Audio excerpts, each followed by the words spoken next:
आता बघणार आहोत महत्त्वाच्या 25 बातम्या। बनावट प्रमाणपत्राच्या आधारे नोकरी मिळवणाऱ्यांवर कारवाईची मागणी। पूजा खेडकर प्रकरणानंतर स्पर्धा परीक्षार्थी आक्रमक। विद्यार्थ्यांची महाराष्ट्र लोकसेवा आयोगाकडे तक्रार।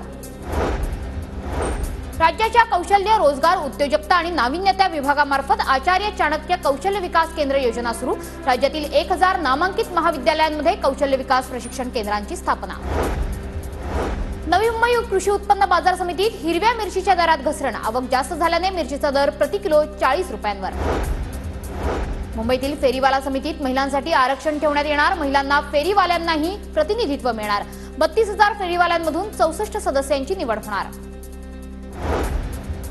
पुणे म्हाडाची लवकरच दुसरी सोडत काढली जाणार। काल पुणे म्हाडाची 4850 घरांची संगणकीय सोडत। गृहनिर्माण मंत्री अतुल सावे यांची माहिती। पुणे शहरातील वाहतुकीचा वेग वाढणार। मुख्य 32 रस्त्यांवर वाहनं लावण्याचं व्यवस्थापन। वाहतूक नियंत्रण साधनं, चौक सुधारण्याचे उपक्रम हाती। वाहतूक विभाग आणि महापालिका प्रशासनाकडून संयुक्तरित्या प्रयत्न।